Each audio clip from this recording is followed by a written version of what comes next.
On today's episode of The Unwritten Rule, it's just Payton and I to start out your week for the Monday show. Kenny will be back Friday for when we have our Buffalo preview. But me and Payton decided to take kind of a look around the SEC week one. We focused on Mizzou's opponents and how they looked in their first games. Did a stock risers and fallers on how worried we are about those teams. We talked about that. Just kind of did a little, round table wrap around the SEC, because we didn't have too much left to talk about with the Murray State game. Obviously, for these shows, a lot going forward. We'll have a lot more to maybe rehash on Monday, just when the games get a little bit bigger. But when you beat a team by the amount that Mizzou beat Murray State, not as much to recap. So we decided to just take a look at around the SEC, do some SEC football talk. So it was a good conversation. We talked a little Mizzou too, and just how we thought, some of their opponents might beat them and what they were doing well in week one that could hurt Mizzou, all that stuff. So tried to keep a Mizzou angle to it, but just kind of did a little wrap around the SEC, talk some SEC football because it's all back. Week one was this weekend. So we did that, and then we finished with Kick Hits. We Ken Sports Shorts, did another Daily Dozen trivia quiz, just Peyton and I. So went better than we thought. We did actually pretty well on that. So we did Ken Sports Shorts, Tigers in the Wild. It's almost Mizzou in the NFL season, so or in the regular season at least. So we're getting ready for that. And then we had headlines to wrap up the show. So fun show for you guys. Just to get your week started again. Kenny will be back Friday, and we will have a good show previewing Buffalo week 2. We're in the thick of it. But for now, did a little wrap around the SEC with Peyton. So we'll get into it. The Unwritten Rule starts right now. Marcel, where are you going with that disc? You are not putting that on again. Marcel, okay, if you press that button, you are in very, very big trouble. Attention. Everybody stop what you're doing. It's time for The Unwritten Rule, a Mizzou sports podcast brought to you by the Believe Network, alongside Peyton Haverman and Kenny Van Doren. Here is your host, Jack Knowlton.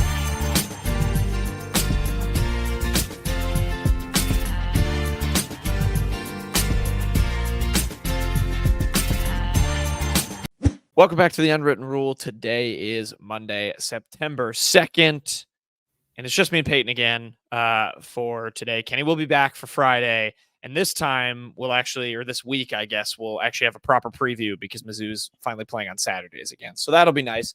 So we'll have a Buffalo preview on Thursday, but Peyton wanted to hop on and just, talk a little lingering questions for Murray State, see if we wanted to touch up on anything, but also talk a little SEC because we had the first slate of SEC games over the weekend. And so we're doing a stock up and stock down on Mizzou's upcoming opponents for the SEC. So we're going to talk about that. But first of all, Peyton, I have one specific question for you, but do you have anything lingering from Murray State? Anything you want to rehash from Thursday? Not particularly. I mean, like we kind of established, it was a game where you weren't going to learn too much. I guess my only thing would be, can Brady Cook clean up his deep ball accuracy? I mean, that's kind of got to happen if Mizzou wants to do anything this year. I have faith that it'll all turn out fine. I really don't think it'll be a lingering issue, but we'll have to wait and see. But overall, I think it was. You saw exactly what you needed to see from Mizzou in that game. I think on that note, I have a defense question for you because I watched like a few other SEC games this weekend, and I've been listening to some things, and so maybe that's kind of getting in my head a little bit. How, like, after one game, and I know we talked a little bit about this on Thursday, but how worried are you truly, even after seeing a Toriano Pride pick 6? Maybe it's just the secondary. But how worried are you with the defense, or even specifically the secondary, about being like a crutch for this team? Because I go so back and forth where I feel like it is such a yin and yang. I look at the like Mizzou's, even their like overall and EA College 25 or whatever, and their offense is so good, and they just have no faith in their defense. I don't know. I keep going back to like, I feel like that's going to end up separating Mizzou from the other like 4 or 5 teams or 3 or 4 teams that could go to the SEC championship game. I don't know. The margins feel that fine to me. Well, I believe after week 1, Missouri is technically the best defense in the nation. They gave up 0 points, and they gave up only 85 yards total. But again, it's Murray State, so that's obviously not going to be something you can take too much from. I don't think anything you would have saw from Murray State would have hurt your expectations. I think everything you saw is probably exactly what you would have wanted. But if I still had to put a wager on it, I would still probably have to guess that it's the weak spot of the team, particularly the secondary. Toriano Pride was great. Nick DeLoach had a couple nice plays in his pretty much college debut, and he's expected to be a big member of the secondary, but it's still a secondary you haven't heard a whole ton of buzz about, so it still remains to be seen. We really, I think Buffalo is another team it's kind of tough to gauge a lot on, but you get a little more out of it because it's an FBS program that's had a decent amount of, not like winning the MAC conference over and over, but has been a decent enough program over the years. We'll have to just wait and see how Missouri kind of gets through these first 4 games, I think, before we have any really solid takeaways. It's the Tyler Stevens revenge game, Buffalo. It is. It is. Former Bensi Polgar revenge game. The pipeline is real. I don't know. Yeah, I think it's just because, we're going to talk about the SEC slate and what Mizzou's kind of upcoming opponents did. I just look at, there's 8 teams legitimately who probably feel like they can get to Atlanta, or at least maybe their fan bases think they can get to Atlanta. And I'm not saying that's really the goal for Mizzou fans. I think you'd throw away an SEC championship if it meant making the playoff. Obviously, making the SEC championship would be great, but I don't know. I'm scared it's going to become the thing that separates them between 10-2 and 9-3, and maybe that finishing in that 11th or 10th, 11th spot versus missing the playoff entirely. It's just I need to see it against even a Boston College, and then like a Vandy. It just, I don't know. It just needs to happen for me. Yeah, I agree. I mean, Boston College and Vanderbilt, I don't think are expected to be world beaters this season, but Boston College has a dynamic quarterback in Castellanos, so there you can gauge a little bit off of that. He's an excellent runner, so you'll be able to find out a little bit about that. And we'll get into Vanderbilt. They might be a little better than people suspected. So those 2 games, I think, will go a long way in kind of answering a few questions. And then you really get like a true test when you get that bye week, and then out of it you get Texas A&M. Yeah, and we're going to talk about them too. Only other thing, did you enjoy Marquise Johnson's tweet where he said he was asking teams to kick to him because he's going to be on the kickoff returns? I would like to see what happens when he's able to get the ball on kickoff returns. That's a perfect place to get a run up, and we all know he can fly, so... Yeah, you weren't a big fan of his first couple. He had a couple early kind of. He did not look too great early in the game, but Brady Cook was kind of off too. So maybe you can chalk it up to just some miscommunication. Yeah, we'll see. So yeah, I mean, there's not really too much to rehash from Murray State. It's this game. It was great to watch them, shut a team out, and they were one of, I guess it was quite a few, but they did not allow any points in the month of August. So. Props to them. Yep. I am a little sad too. Toriano Pride is not the only SEC corner to have a pick 6. I think a guy from Mississippi State had one. I tried to look that up before the show, so I was bummed that he couldn't lay claim to that. But yeah, there's not too much else to like take away. It's almost made me more anxious. I need to see it happen against better and better teams, and hopefully Mizzou, with the way their schedule is, it's kind of like a little bit of baby steps. Where like you got Murray State, okay, Buffalo, Vanderbilt. And then it's kind of a bigger jump to A&M, and then maybe by then they're ready for the rest of the gauntlet. But we'll just have to see. All right. We want to do a look around the SEC in that regard because, again, not too much more to take away from Murray State. But we did have a fun weekend of football, Payton. The SEC got underway, and we were going to look at Mizzou's upcoming SEC opponents, how they did in week 1. So the way I tiered this was like, if their stock rose, if their stock stayed the same, and if their stock fell. Full disclosure, most teams' stock stayed the same because they played cupcake teams. But you mentioned them. One team on Mizzou's schedule whose stock rose, the Vanderbilt Commodores, champs of the ACC, took down Virginia Tech. It was a fun game, 34-27 in overtime. I don't know, how much of this game did you get to watch? I guess, first thoughts on it. Vanderbilt little bit of backbone at home in the construction site. Yeah, I was pretty stunned by this one. I kind of assumed when they were bringing in a New Mexico State quarterback to kind of stake their hopes on, it was kind of looking like maybe the end for Clark Lee. I didn't give this game much thought even because, I mean, they're playing Virginia Tech, who wasn't ranked, but did have a bit of buzz around maybe they can contend in the ACC. They bring a lot back. I think you got to put those thoughts to bed now. I mean, Vanderbilt, I mean, really kind of came out and just punched him in the mouth, went up 17-0. I didn't get to watch this game till like late in the fourth quarter and overtime. And like it looked like Vanderbilt actually had blown it. I mean, Virginia Tech stormed back and took a 27-20 lead with 4:21, but hey, the Doors stayed resilient, they got. And Pavia, I mean, just looking at the numbers even, I mean, 104 yards on the ground, 190 yards on 75%, no turnovers, 3 total touchdowns for them.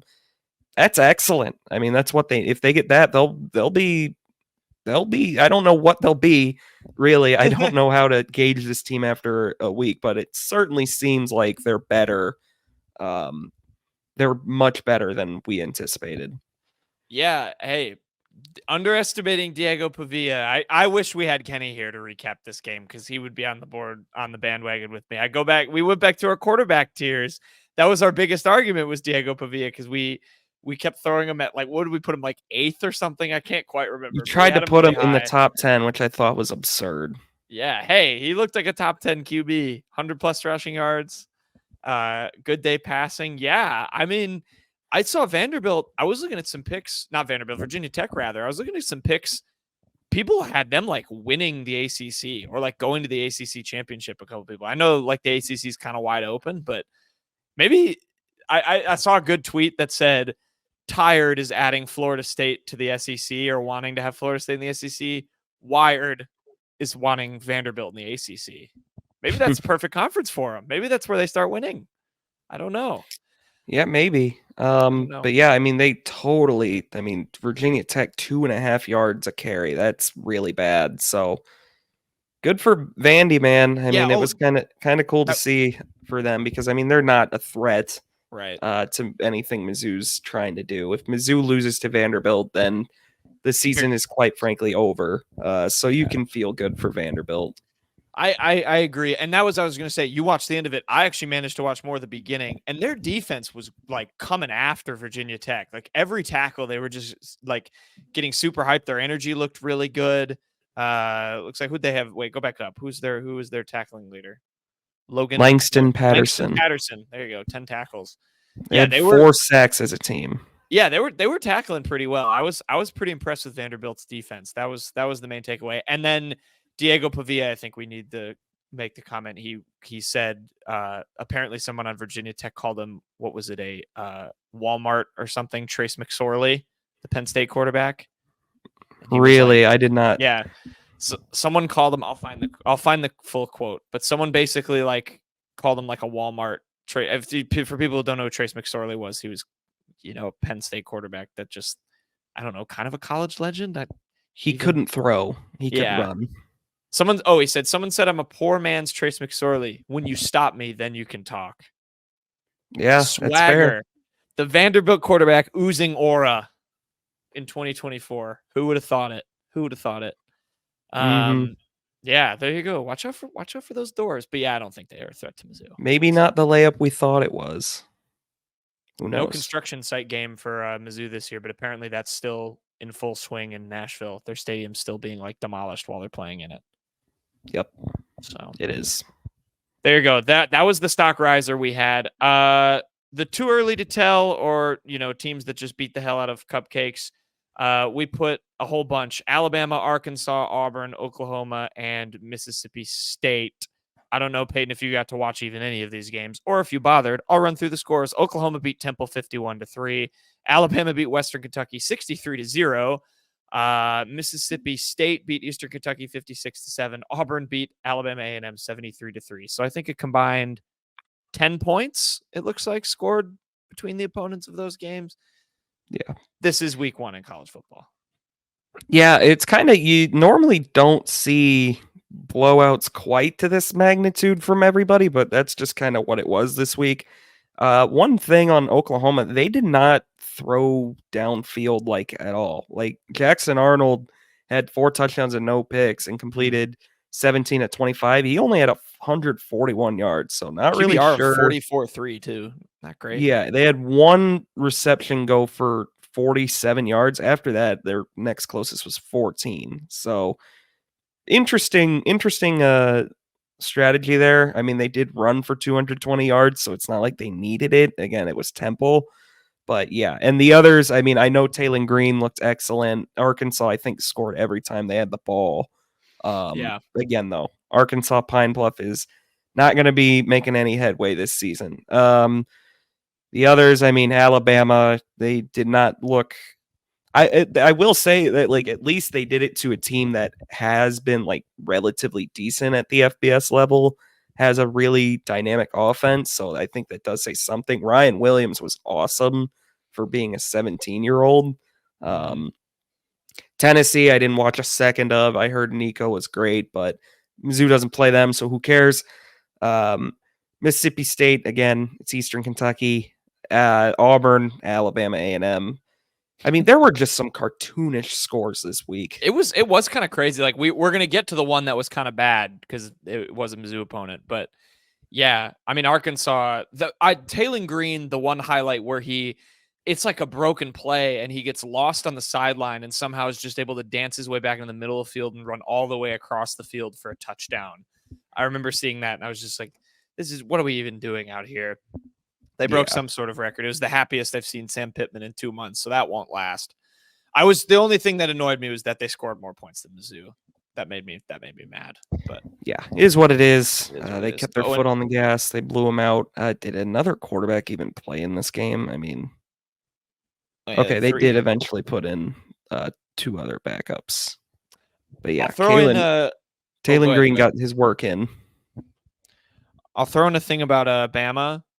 I will credit their defense because Western Kentucky is pretty good. They were like 15th in passing last year, and they, I think, threw for like 103 yards against Bama last night. I think Mizzou Bama is going to be. I think Mizzou Bama is going to be like a game of the year. I think that's going to be a shootout game. I'm very, very excited for when that happens. Because I think Mizzou obviously has a lot more weapons, but yeah, Bama looked good. Also, I'll give you this nugget: Western Kentucky, their quarterback's T.J. Finley. So TJ Finley before this game bragged that he had thrown for 150 yards against Bama in the 2 previous times that he played him, which 1 is not very much.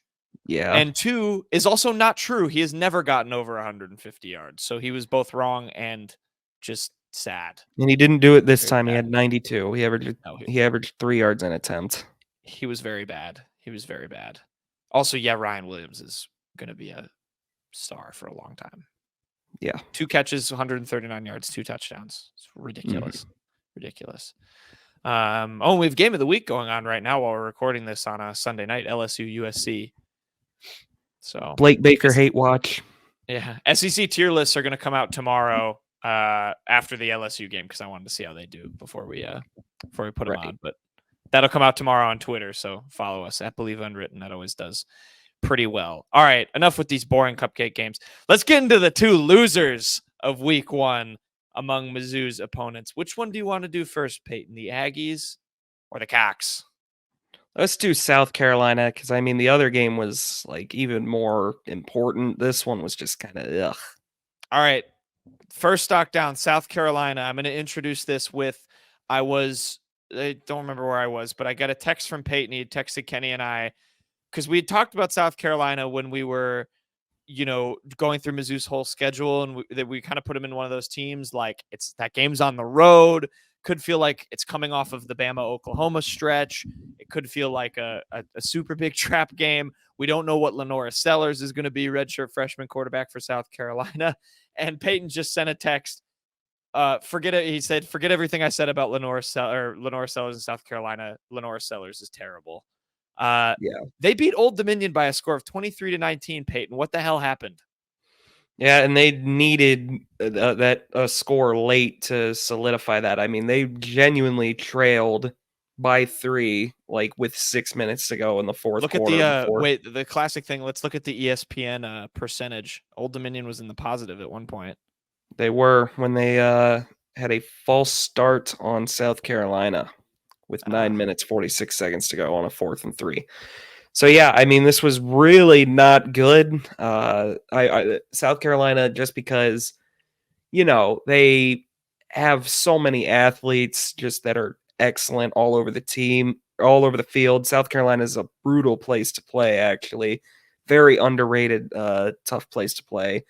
I thought maybe that would be a kind of a tough game, but I mean, this was just an absolute stinker. I mean, Lenore Sellers, 5 yards an attempt, 17.7 QBR. He did like showcase some dual threat ability. I mean, he had 22 carries for 68 yards and a touchdown, but that was on 3.1 yards an attempt.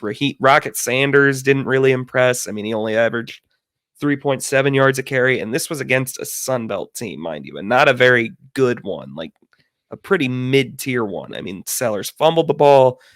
Just pretty ugly showing for South Carolina. And Beamer, I think, is a guy that really needs some results this year. So I don't think this was a very encouraging start for them. Yeah, though I didn't get to watch too much of this game, but I did manage to tune in right when Sellers fumbled, and then Old Dominion threw a pick on the next play. Because Sellers fumbled, the guy returned it, almost scored it. It was almost a scoop and score. Old Dominion has the ball on like the 5-yard line. They score that. They win this game, which is pretty wild. Instead, they threw a pick right back to South Carolina. But again, it's Old Dominion. So, yeah, pretty scary showing. And now all of a sudden, yeah, South Carolina does not scare me nearly as much as I maybe thought they would, even though Mizzou has to go there. No, I 100% agree. This is definitely so early in the season. You're definitely not going to be the same team by the time Mizzou plays South Carolina, but can't really be too disheartened by that start. It's a bad enough team in a week that had so many like just lopsided results. Like every SEC team who wasn't playing a ranked team seemed to do pretty well or really well, like just have no real problems. And so, yeah, to be that one bogey team, not great. It's not great. Yeah.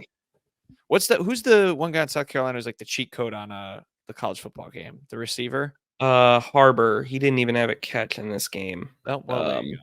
He is absurdly fast and a big guy, but he did not do anything. Oh, unfortunate. Let's see if maybe I can they find need him to real quick. Maybe they need to use him. Payton's They might have for to. him. Yeah, Nick Harbor here.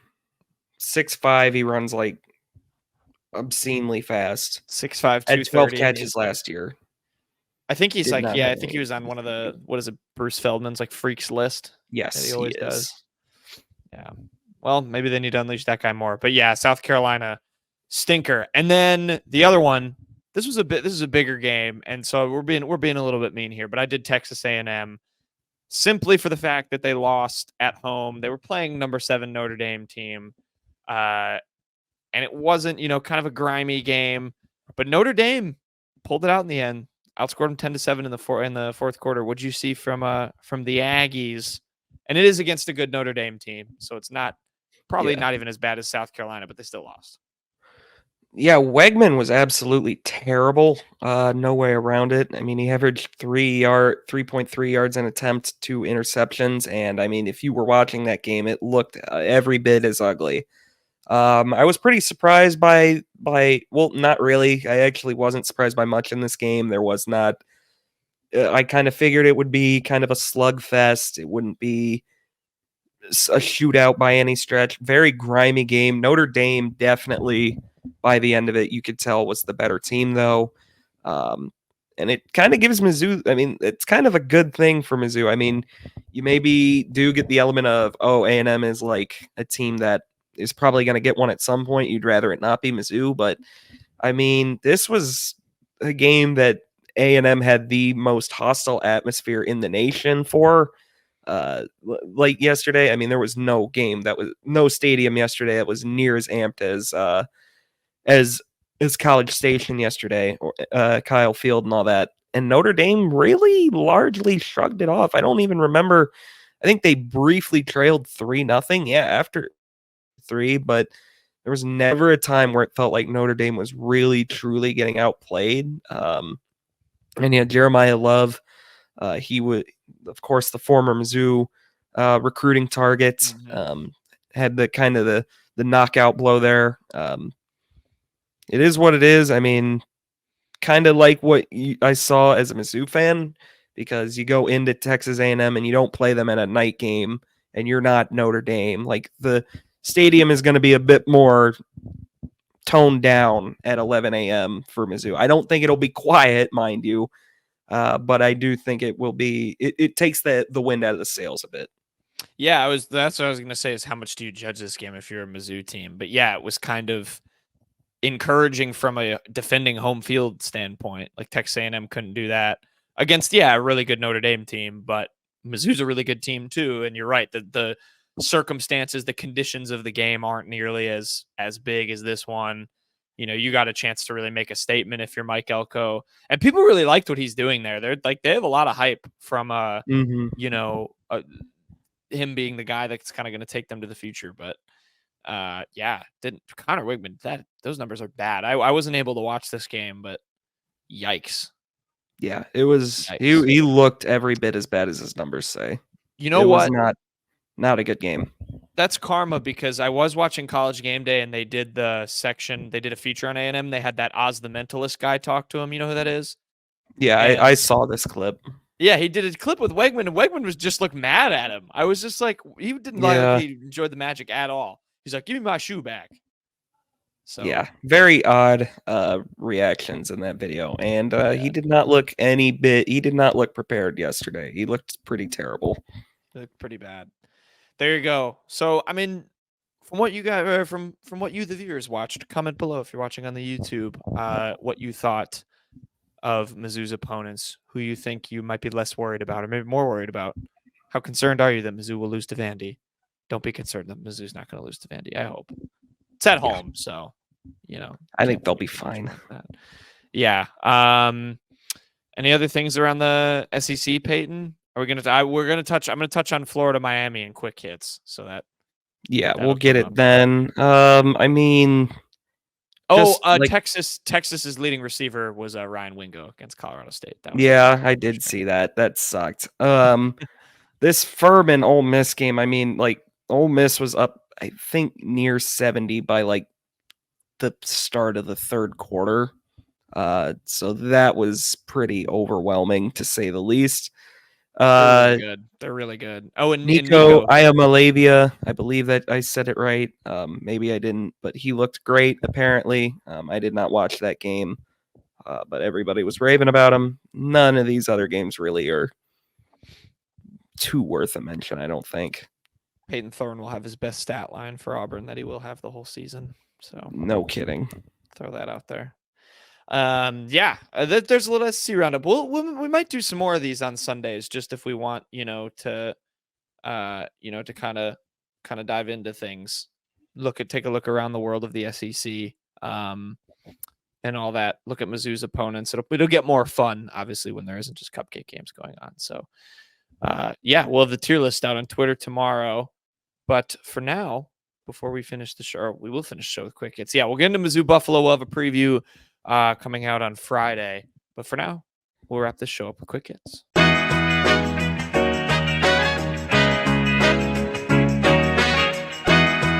Okay, quick hits time. We'll finish up the show. Kenny's not here, so this is technically Payton and Jack's Sports Shorts, but we are taking a page out of Kenny's book because we're going to do the Daily Dozen Trivia as our quiz today. Peyton's got it pulled up. Payton. Yep.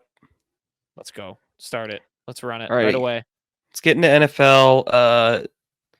Jim Caldwell went 14-2 in the regular season as a first-year head coach for this AFC team in 2009. I know the answer, Knowlton. I'll let you try and get it. Ooh, all right.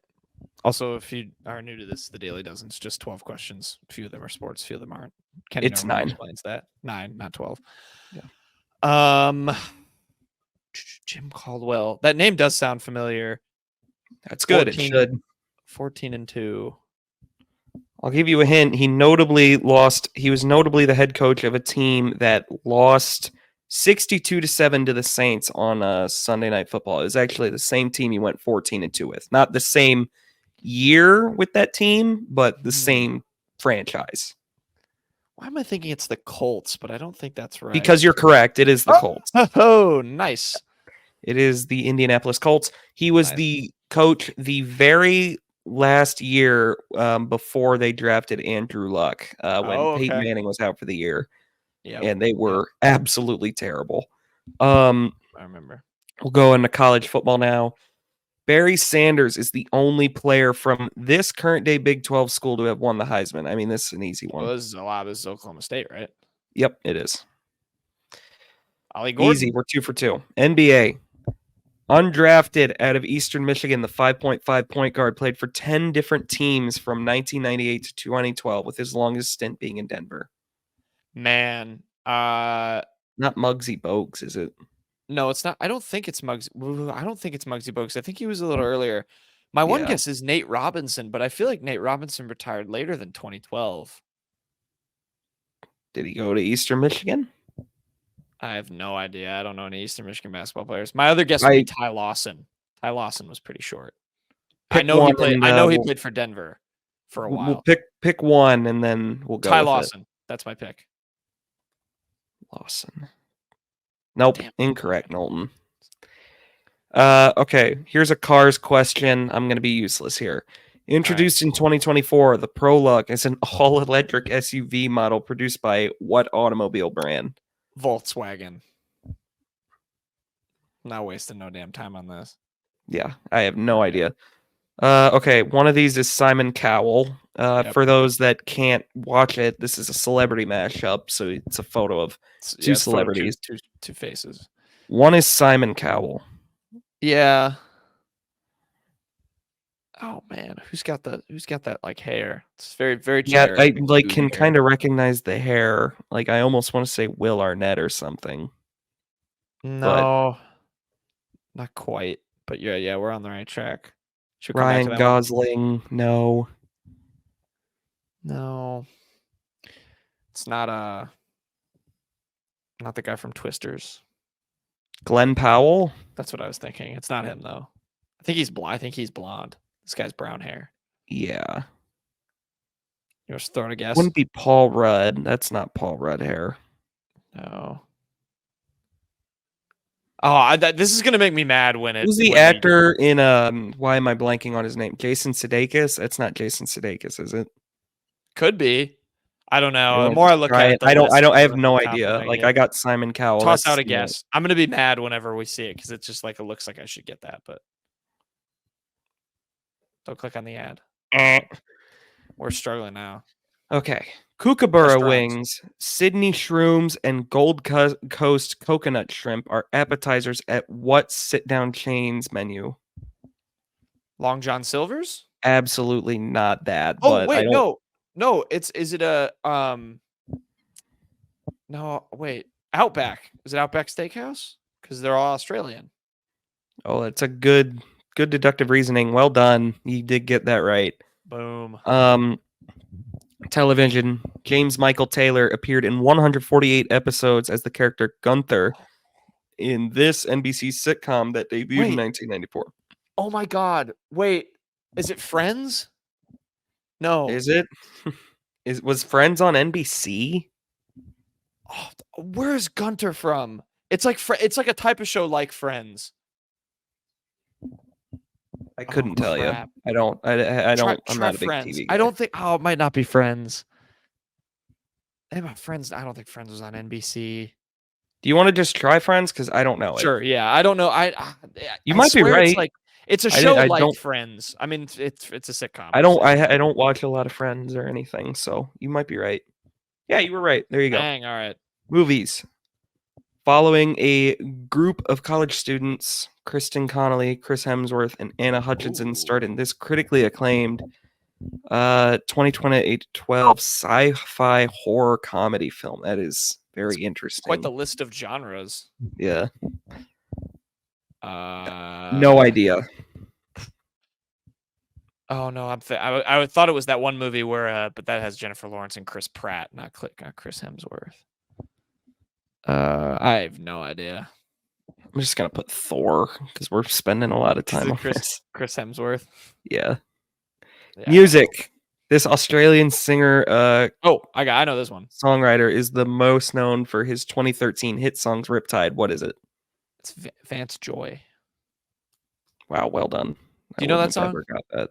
Probably, but I didn't want to Running waste. down to the Riptide. No, we don't need to use double dip. right, we so gotta we look got at the 5 out of 4. That's pretty solid. I think you just We'll clicked take a look at the compliment. correct answers here. NBA we didn't get. It was Earl Earl Boykin. Boykins. Ah, yeah. He wasn't Cars, Honda. No. So it was not Volkswagen. So we did get Simon Cowell. It was Ryan Seacrest. So it was that Seacrest. kind of Yeah. actor, but it was Yeah, not yeah, the yeah. one we thought of. In movies, The Cabin in the Woods. Okay. Yes. Yeah. That was a popular movie, or like a Yeah. critically acclaimed movie or whatever. There you go. All right. We did all right for only 2 of us, I think. Yeah, that wasn't bad. Got So, what? 4 of them? 5 of them? Good for us. 5 out of 9. Not that bad. All right. Tigers in the Wild. This is Kenny's. He is not here, but his Tiger in the Wild is DeMarkus Acy. Of course, the former Mizzou defensive back. He got a job in the coaching ranks. He's going to be working with Ryan Walters, also a name known to Mizzou fans. He's joining Purdue. He's going to be a part of the recruiting staff. So he's going to be a recruiting coordinator for Purdue. So there you go. Mizzou might have some competition from a former Tiger for some recruits in the secondary. But happy for DeMarkus Acy. Yeah, cool for DeMarkus Acy. Unfortunately, he couldn't stick in the NFL longer, but very good for him. Of course, that Ryan Walters connection is obvious. Best of luck. I mean, I don't think Mizzou and Purdue are really going to be locking horns for the same type of recruits or anything. So I think this is a cool thing for him. Hopefully it goes well. Yeah, congrats to him. I missed DeMarkus. I liked DeMarkus Acy. He was great. Yeah, he was a pretty solid corner. I believe he was an all SEC corner. I think he was. Once. He was. So that makes me feel old too, that like it's a guy I watched in college. He's already getting a coaching job, which I know you get him pretty young, so it's not that crazy. But what's your Tiger in the Wild, Payton? Yeah, from one Mizzou cornerback to another, Ennis Rakestraw. He was at the Mizzou Murray State opener. He posted a video of him on the sidelines. JC Carlisle was also there. Harrison Mevis also came back. So cool to see. Just heroes of last year's excellent team still sticking around the program. Yeah, that was fun. I love when the former guys come back. He's just chilling on the sideline. That just must feel so fun. You don't have any responsibilities. You can just, go mess with the younger guys. I'm sure they all appreciate like seeing a guy like that, giving him support and all that stuff. So happy for Ennis. Ennis, very good ambassador for Mizzou. He still has Mizzou alum in his bio, despite being a 2nd-round pick for the Lions. So that's cool. He's doing well too. He is. Yeah. NFL soon. Tigers in the Wild is just going to be Mizzou in the NFL soon. So get ready for that. But moving on, Nolan, who's your Tiger in the Wild? My Tiger in the Wild, we're going back to the college ranks. I'm giving it to Elijah Young, of course, former Mizzou running back. And that is because I watched him play last night. So, a little glimpse into my life, my, other job. I don't know, main job, whatever you want to call it. I cover the University of Alabama, and they played Western Kentucky, which means Elijah Young was playing. He is their starting running back. If you didn't know, the former Mizzou man, 10 carries for 18 yards. Not a great day for Elijah Young, but no one on Western Kentucky really had a great day. They were playing Alabama, but cool to see that he's a starting running back for a decent FBS team. Yeah, not sure why Western Kentucky football recruiting tweeted this graphic, but hey. Yeah, I don't know. This is the first one I found. Yeah, but good for Elijah Young. I was always a fan of his at Mizzou. I never liked that he had to split carries with oh God, what was his name? Dawson Downing in the Armed Forces Bowl. I thought those should have all been Elijah Young carries, but it's never here nor there. Good to see he's still starting somewhere. Yeah, definitely. Happy for him. Best of luck with the season. They'll have better games against Bama. All right. Headlines. We're going back to Kenny. And Kenny said we could just steal any headline and use it as our own and pawn him off. So I'm doing that because Payton, you might actually be sad about this as a Bears fan because this guy wasn't good.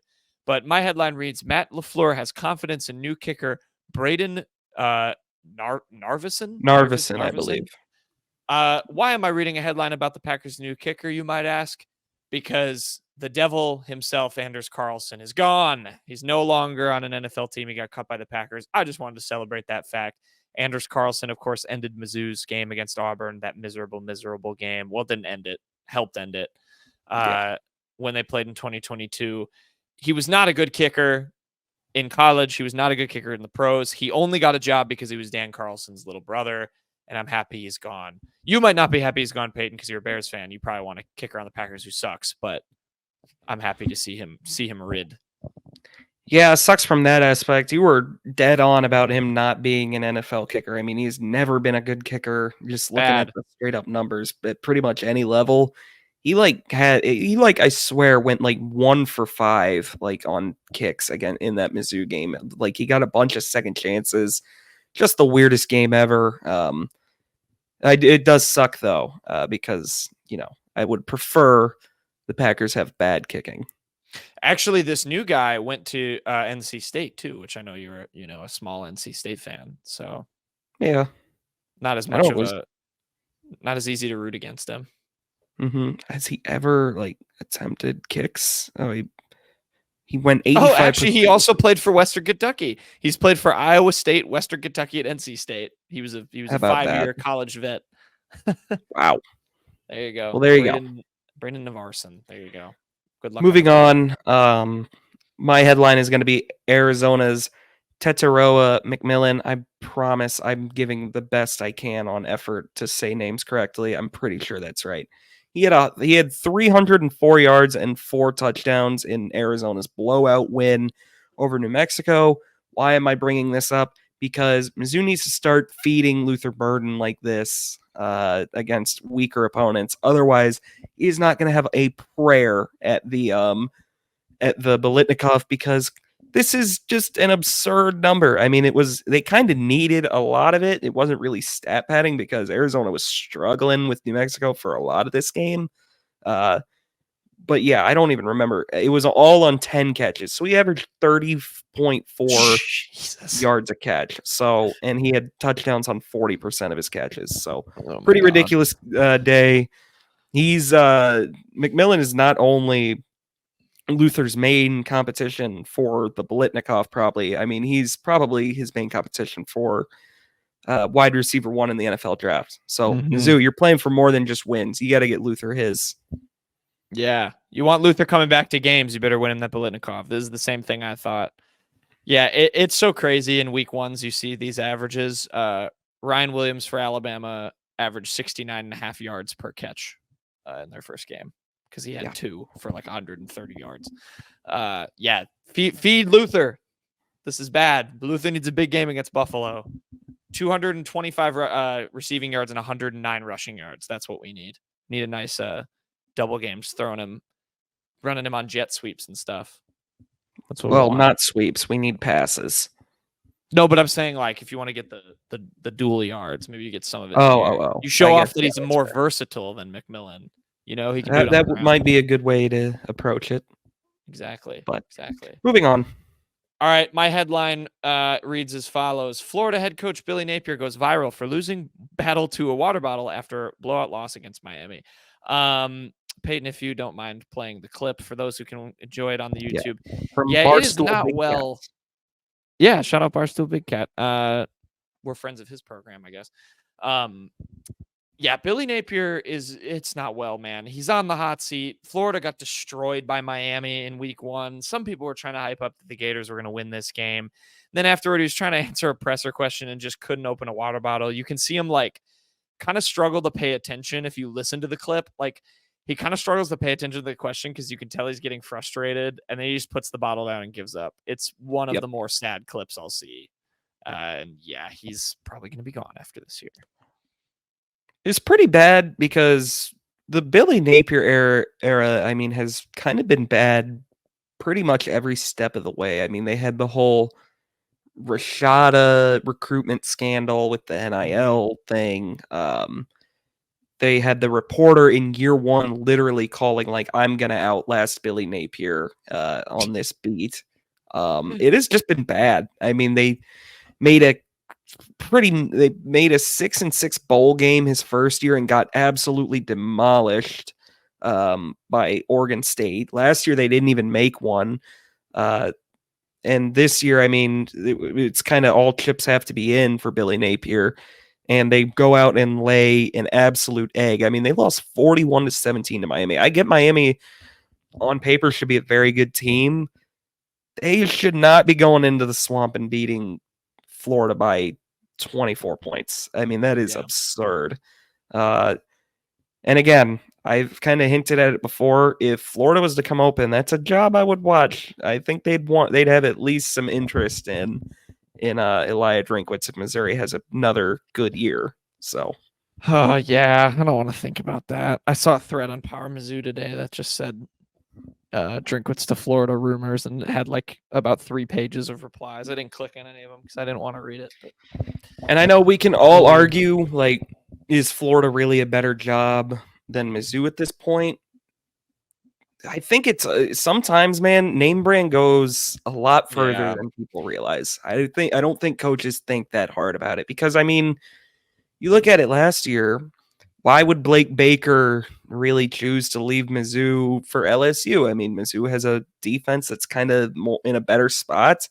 There's less pressure. He's treated like a god. He's paid exceptionally well. And obviously LSU made him the highest paid assistant, but there was that report from the Post-Dispatch that Mizzou could, match the offer.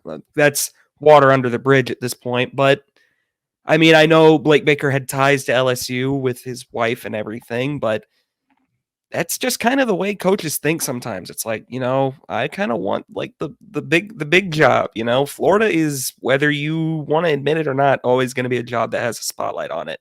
And I think we know that Drinkwitz is someone that can thrive in the spotlight with all his zingers that he likes to throw out in the quotes. But he's toned that down. And again, this is all speculation. This is not anything concrete. It's literally me just putting things together. But I think it is at least something worth talking about.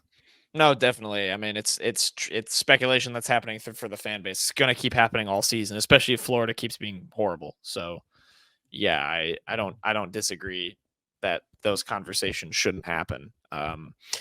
Those conversations should happen, I guess. Yeah, it's a little bit scary of a sight, but yeah, Billy Napier. Yep. Sorry, can't open a water bottle. There you go. That's my headline. That was burning news. All right, That's all I got. Payton, joke before we end things off. Oh yes, I just got to get the logo pulled up and everything because I don't want to spoil it. And I got to get it pulled up on my phone. Hold up. I had it. Here it is. That's news. I want the images. There we go. All right. There we go. This is Podcasting 101. This one comes from our favorite TV series, The Today Show. Knowlton. Where did people hang out during medieval times? Taverns? No. Think harder. Medieval times. What do you got? In the medieval the round time. table, the knights at the round table. Oh, you said a key word there. Knights. The night club. Yep, there you go. Nightclubs. It only took me pretty much feeding you the answer on a spoon, but you got it, Knowlton. Nightclubs. Well done. Let's rock. All right. I'm doing good on the jokes. I'm cooking on the jokes. You are. All right. That'll do it. We'll be back Friday. We'll have a big Buffalo preview for everybody. Not really again on Buffalo. We'll probably focus on Mizzou, but Kenny will be back. So we'll talk Mizzou, maybe talk a little SEC, just preview everything. So until then, enjoy your week. Hopefully no scary news comes out about Mizzou. I know it's not foreshadowing anything. I just don't want any scary news. Scary news isn't fun. But yeah, we'll recap it all when we get to Friday. So until then, take it easy. We will see you next time.